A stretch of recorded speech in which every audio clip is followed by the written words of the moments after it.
ಒಂದು ಕ್ಷಣ ಥಿಂಕ್ ಮಾಡಿ.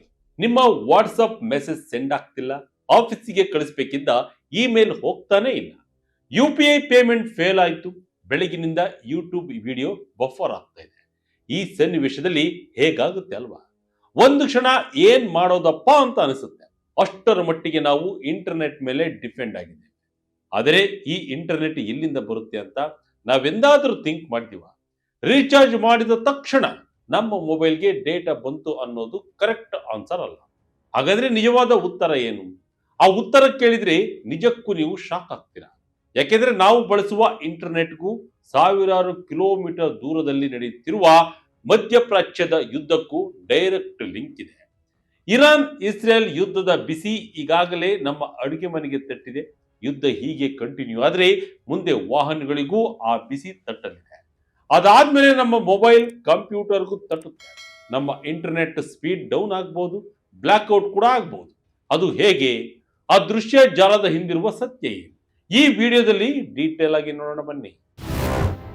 ಇರಾನ್ ವಾರ್ನ ನೆಕ್ಸ್ಟ್ ಟಾರ್ಗೆಟ್ ಇಂಟರ್ನೆಟ್. ಯುದ್ಧದಿಂದ ಬಂದ್ ಆಗುತ್ತಾ ಇಂಟರ್ನೆಟ್? ಹೌದು, ಇರಾನ್ ಹಾಗೂ ಇಸ್ರೇಲ್ ಯುದ್ಧ ಭೀಕರ ರೂಪಕ್ಕೆ ತಲುಪಿದ್ದು, ಇದರ ಪರಿಣಾಮ ಭಾರತದ ಮೇಲೆ ದೊಡ್ಡ ಮಟ್ಟದಲ್ಲಿ ಬೀರುತ್ತಾ ಇದೆ. ಗ್ಯಾಸ್ ಮೇಲೆ ಯುದ್ಧದ ಎಫೆಕ್ಟ್ ನೇರವಾಗಿ ಬಿದ್ದಿದ್ದು, ಈಗ ನೆಕ್ಸ್ಟ್ ಟಾರ್ಗೆಟ್ ಇಂಟರ್ನೆಟ್ ಮೇಲೆ ಬೀರಲಿದೆ. ಅದು ಹೇಗೆ ಅಂತ ನೋಡ್ತಾ ಹೋಗೋಣ. ಅದಕ್ಕೂ ಮುನ್ನ ಒಂದು ದೊಡ್ಡ ತಪ್ಪು ಕಲ್ಪನೆಯನ್ನ ಸರಿ ಮಾಡಿಕೊಳ್ಳೋಣ. ಹೆಚ್ಚಿನವರು ಅಂದುಕೊಂಡಿರೋದು ಇಂಟರ್ನೆಟ್ ಸ್ಯಾಟಲೈಟ್ ಗಳಿಂದ, ಆಕಾಶದಿಂದ ಬರುತ್ತೆ ಅಂತ. ಆದರೆ ಅದು ಶುದ್ಧ ಸುಳ್ಳು.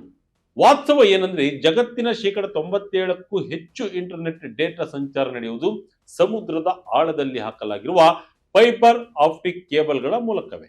ಹೌದು, ನೀವು ಕರೆಕ್ಟ್ ಆಗಿಯೇ ಕೇಳಿಸಿಕೊಂಡಿದ್ದೀರಿ. ಇಡೀ ಜಗತ್ತನ್ನ ಒಂದು ತುದಿಯಿಂದ ಇನ್ನೊಂದು ತುದಿಗೆ ಬೆಸೆಯುವ ಕೂದಲಿನ ಎಳೆಯಷ್ಟು ತೆಳುವಾದ ಲಕ್ಷಾಂತರ ಕಿಲೋಮೀಟರ್ ಉದ್ದದ ಕೇಬಲ್ಗಳನ್ನ ಸಮುದ್ರದ ತಳದಲ್ಲಿ ಹಾಕಲಾಗಿದೆ. ಈ ಕೇಬಲ್ಗಳು ಸೆಕೆಂಡಿಗೆ ಟೆರಾಬೈಟ್ಗಳಷ್ಟು ಡೇಟಾವನ್ನ ಬೆಳಕಿನ ವೇಗದಲ್ಲಿ ಸಾಗಿಸುತ್ತವೆ.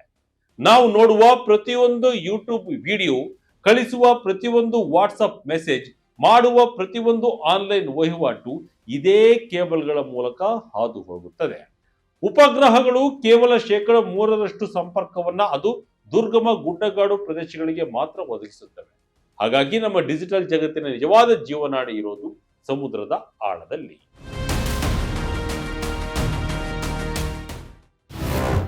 ಯುದ್ಧದ ಕೇಂದ್ರ ಬಿಂದು ಇಂಟರ್ನೆಟ್ನ ಹೆದ್ದಾರಿ. ಏನಿದು ಹಾರ್ಮುಜ್ ಜಲಸಂಧಿಯ ರಹಸ್ಯ? ಈಗ ಮೇನ್ ಮೇಟರ್ಗೆ ಬರೋಣ.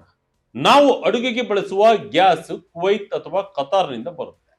ಬೈಕ್ಗೆ ಹಾಕುವ ಪೆಟ್ರೋಲ್ ರಷ್ಯಾ ಅಥವಾ ಇರಾನ್ನಿಂದ ಬರುತ್ತೆ ಅಂತ ನಮಗೆ ಗೊತ್ತು. ಈ ತೈಲ ಮತ್ತು ಅನಿಲವನ್ನ ಹೊತ್ತ ದೈತ್ಯ ಹಡಗುಗಳು ಸಾಗಲು ಒಂದು ನಿರ್ದಿಷ್ಟ ಮಾರ್ಗವಿದೆ. ಅದೇ ಇರಾನ್ನ ಸಮೀಪದಲ್ಲಿರುವ ಹಾರ್ಮುಜ್ ಜಲಸಂಧಿ. ಇದು ಜಗತ್ತಿನ ತೈಲ ವಹಿವಾಟಿನ ಅತ್ಯಂತ ಪ್ರಮುಖ ಜಲಮಾರ್ಗ.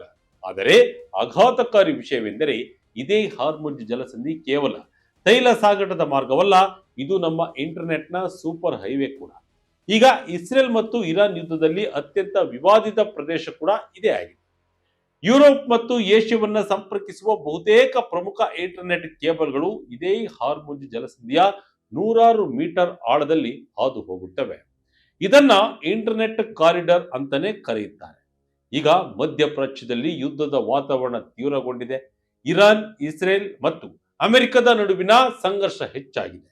ಒಂದು ವೇಳೆ ಈ ಯುದ್ಧ ಕೈ ಮೀರಿದ್ರೆ ನಮ್ಮ ಇಂಟರ್ನೆಟ್ ಮೇಲೆ ನೇರ ಪರಿಣಾಮ ಬೀಳೋದು ಗ್ಯಾರಂಟಿ. ಯುದ್ಧದಿಂದ ಇಂಟರ್ನೆಟ್ ಕಟ್ ಆಗುತ್ತಾ? ತಜ್ಞರು ಹೇಳುವ 3 ದೊಡ್ಡ ಅಪಾಯಗಳು. ಏನಿದು? ಯುದ್ಧಕ್ಕೂ ಇಂಟರ್ನೆಟ್ಗೂ ಏನು ಸಂಬಂಧ ಅಂತ ನೀವು ಕೇಳಬಹುದು. ಎಸ್, ನೇರವಾದ ಸಂಬಂಧವಿದೆ. ತಜ್ಞರು 3 ದೊಡ್ಡ ರಿಸ್ಕ್ಗಳ ಬಗ್ಗೆ ಎಚ್ಚರಿಸುತ್ತಿದ್ದಾರೆ. ಅದರಲ್ಲಿ ಮೊದಲನೇದು ಉದ್ದೇಶಪೂರ್ವಕ ದಾಳಿ. ಶತ್ರು ರಾಷ್ಟ್ರದ ಕಮ್ಯುನಿಕೇಶನ್ ಸಿಸ್ಟಮ್ ಅನ್ನ ಕುಂಠಿತಗೊಳಿಸಲು ಇರಾನ್ ಅಥವಾ ಬೇರೆ ಯಾವುದೇ ದೇಶವು ಈ ಸಮುದ್ರದ ಆಳದ ಕೇಬಲ್ಗಳನ್ನ ಉದ್ದೇಶಪೂರ್ವಕವಾಗಿ ಹಾನಿಗೊಳಿಸಬಹುದು. ಇದು ಅವರಿಗೆ ಸಿಗುವ ಅಂತಿಮ ಅಸ್ತ್ರವೂ ಆಗಬಹುದು. ಹೀಗಾದರೆ ಜಾಗತಿಕ ಇಂಟರ್ನೆಟ್ ವ್ಯವಸ್ಥೆಯೇ ದೊಡ್ಡ ಪೆಟ್ಟು ಬೀಳಲಿದೆ. ಎರಡನೇ ರಿಸ್ಕ್ ಏನಂದ್ರೆ ಆಕಸ್ಮಿಕ ಹಾನಿ. ಯುದ್ಧದ ಸಮಯದಲ್ಲಿ ಈ ಜಲಸಂಧಿಯಲ್ಲಿ 100 ಹಡಗುಗಳು, ಟ್ಯಾಂಕರ್ಗಳು ಸಂಚಾರ ಮಾಡ್ತವೆ. ಅವುಗಳ ದೈತ್ಯ ಲಂಗರುಗಳು ಆಕಸ್ಮಿಕವಾಗಿ ಸಮುದ್ರದ ತಳದಲ್ಲಿರುವ ಈ ಸೂಕ್ಷ್ಮ ಕೇಬಲ್ಗಳಿಗೆ ಸಿಕ್ಕಿ ಹಾಕಿಕೊಂಡರೆ ತುಂಡಾಗುವ ಸಾಧ್ಯತೆ ಹೆಚ್ಚು. ಮೂರನೇ ಅತಿ ದೊಡ್ಡ ರಿಸ್ಕ್ ಏನಂದರೆ, ಒಂದು ವೇಳೆ ಕೇಬಲ್ ತುಂಡಾದರೆ ಅದನ್ನು ಸರಿಪಡಿಸಲು ವಿಶೇಷ ತಾಂತ್ರಿಕ ವ್ಯವಸ್ಥೆ ಇರುವ ಹಡಗುಗಳೇ ಬೇಕು. ಆದರೆ ಯುದ್ಧ ನಡೆಯುತ್ತಿರುವ ಅಪಾಯಕಾರಿ ವಲಯಕ್ಕೆ ಬರಲು ಯಾವ ಇಂಜಿನಿಯರ್ಗಳು, ಯಾವ ಕಂಪನಿಗಳು ತಾನೇ ಸಿದ್ಧವಿರ್ತವೆ ಹೇಳಿ? ಈಗಾಗಲೇ ಜಗತ್ತಿನ ಬೇರೆ ಸಂಘರ್ಷ ಪೀಡಿತ ಸಮುದ್ರ ಮಾರ್ಗಗಳಲ್ಲಿ ತುಂಡಾದ ಕೇಬಲ್ಗಳನ್ನ ದುರಸ್ತಿ ಮಾಡಲು ತಿಂಗಳುಗಟ್ಟಲೆ ಸಮಯ ತೆಗೆದುಕೊಳ್ಳಲಾಗುತ್ತದೆ. ಹಾಗಾಗಿ ಒಮ್ಮೆ ಕೇಬಲ್ ತುಂಡಾದರೆ ಅದನ್ನ ಸರಿಪಡಿಸುವುದು ಯುದ್ಧದ ಸಮಯದಲ್ಲಿ ಬಹುತೇಕ ಅಸಾಧ್ಯ.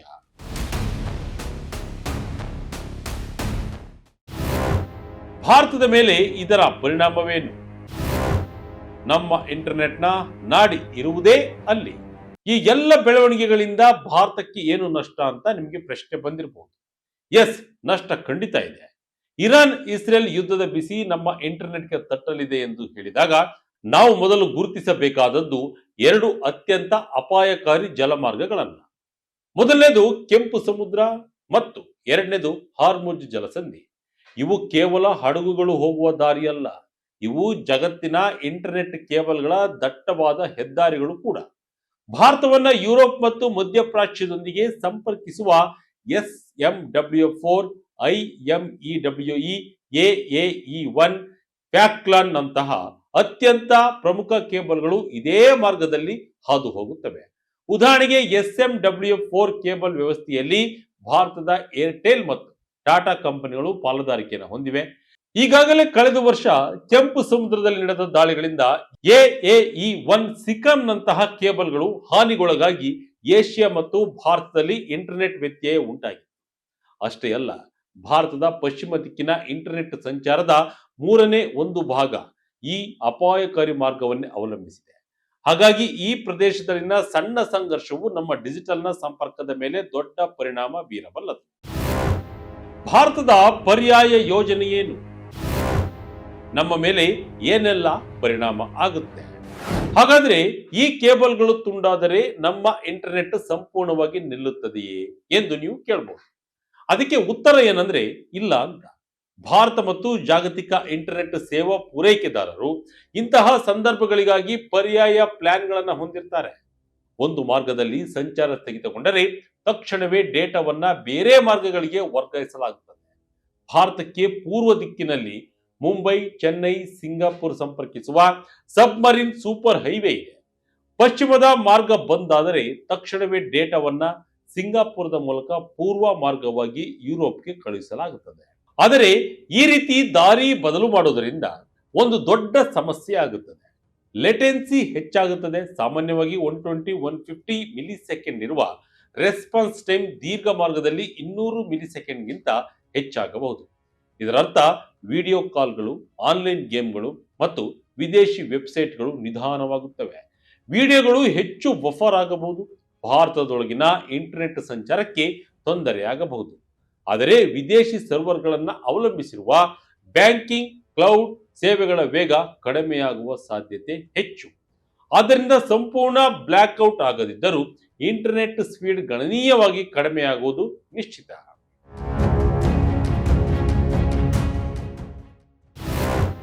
ಭಾರತಕ್ಕೆ ಆಸರೆಯಾಗಲಿದೆಯಾ ಗೂಗಲ್? ಬಂದಿದೆ ಭಾರತ ಅಮೆರಿಕ ಕನೆಕ್ಟ್ ಯೋಜನೆ. ಹಾಗಾದ್ರೆ ಇದಕ್ಕೆ ಪರಿಹಾರವೇ ಇಲ್ವಾ? ಖಂಡಿತ ಇದೆ. ರೆಡ್ ಸೀನಲ್ಲಿನ ಅಪಾಯವನ್ನ ಅರಿತಿರುವ ಟೆಕ್ ದೈತ್ಯ ಗೂಗಲ್ ಭಾರತ ಅಮೆರಿಕ ಕನೆಕ್ಟ್ ಎಂಬ ಹೊಸ ಯೋಜನೆಯನ್ನ ಆರಂಭಿಸಿದೆ. ಇದರ ಅಡಿಯಲ್ಲಿ ಹಾರ್ಮುಜ್ ಹಾಗೂ ರೆಡ್ ಸಿ ಮಾರ್ಗವನ್ನ ಬೈಪಾಸ್ ಮಾಡಿ ಭಾರತವನ್ನ ಅಮೆರಿಕ ಮತ್ತು ಯುರೋಪ್ ಜೊತೆ ಸಂಪರ್ಕಿಸಲು 3 ಹೊಸ ಸಮುದ್ರ ಆಳದ ಕೇಬಲ್ ಮಾರ್ಗಗಳನ್ನ ನಿರ್ಮಿಸಲಾಗುತ್ತಿದೆ. ಭಾರತದ ಪೂರ್ವ ಕರಾವಳಿಯಿಂದ ದಕ್ಷಿಣ ಆಫ್ರಿಕಾ ಮೂಲಕ ಅಮೆರಿಕವನ್ನ ತಲುಪುವುದು ಫಸ್ಟ್ ರೂಟ್ ಆದರೆ, ಭಾರತದಿಂದ ಆಸ್ಟ್ರೇಲಿಯಾಗೆ ಸಾಗಿ ಅಲ್ಲಿಂದ ಪೆಸಿಫಿಕ್ ಸಾಗರದ ಮೂಲಕ ಅಮೆರಿಕವನ್ನ ತಲುಪಬಹುದು ಎರಡನೇ ರೂಟ್ ಆಗಲಿ. ಆದರೆ ಭಾರತದಿಂದ ಆಸ್ಟ್ರೇಲಿಯಾಗೆ ಸಾಗಿ ಅಲ್ಲಿಂದ ಪೆಸಿಫಿಕ್ ಮಹಾಸಾಗರದ ಮೂಲಕ ಅಮೆರಿಕವನ್ನ ತಲುಪುವುದು ಎರಡನೇ ರೂಟ್ ಆಗಲಿದೆ. ಮೂರನೇ ಮಾರ್ಗ ಈಗಿರುವ ಕೆಂಪು ಸಮುದ್ರದ ಸಾಂಪ್ರದಾಯಿಕ ಮಾರ್ಗದ ಮೂಲಕ ಅಮೆರಿಕವನ್ನ ತಲುಪುವುದಾಗಿದೆ. ಈ ಹೊಸ ಮಾರ್ಗಗಳು ಭಾರತದ ಇಂಟರ್ನೆಟ್ಗೆ ಒಂದು ರೀತಿಯ ಭದ್ರತೆಯನ್ನ ಒದಗಿಸುತ್ತವೆ. ಒಂದು ವೇಳೆ ಹಾರ್ಮುಜ್ ಜಲಸಂಧಿಯಲ್ಲಿ ಸಮಸ್ಯೆ ಎದುರಾದರೂ ಈ ಪರ್ಯಾಯ ಮಾರ್ಗಗಳ ಮೂಲಕ ನಮ್ಮ ಇಂಟರ್ನೆಟ್ ಸಂಪರ್ಕವನ್ನ ಕಾಪಾಡಿಕೊಳ್ಳಬಹುದು. ಆದರೆ ಈ ಬೃಹತ್ ಯೋಜನೆ ಪೂರ್ಣಗೊಳ್ಳಲು ಇನ್ನು ಕೆಲವು ವರ್ಷಗಳ ಕಾಲ ನಾವು ಕಾಯಲೇಬೇಕು.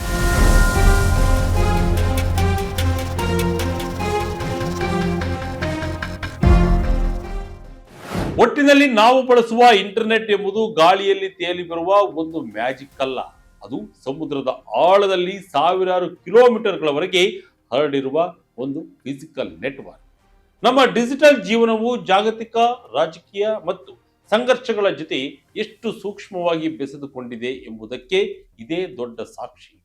ಮುಂದಿನ ಬಾರಿ ನಿಮ್ಮ ಇಂಟರ್ನೆಟ್ ಸ್ಲೋ ಆದಾಗ ನಿಮ್ಮ ಮೊಬೈಲ್ ಅಥವಾ ರೀಚಾರ್ಜ್ ಅನ್ನ ದೂರುವ ಮೊದಲು ಒಂದು ಕ್ಷಣ ನೆನಪು ಮಾಡಿಕೊಳ್ಳಿ. ಅದಕ್ಕೆ ಕಾರಣ ಸಾವಿರಾರು ಮೈಲಿಗಳಾಚೆ ಸಮುದ್ರದ ಆಳದಲ್ಲಿ ನಡೀತಿರುವ ಸಂಘರ್ಷವೂ ಆಗಿರಬಹುದು.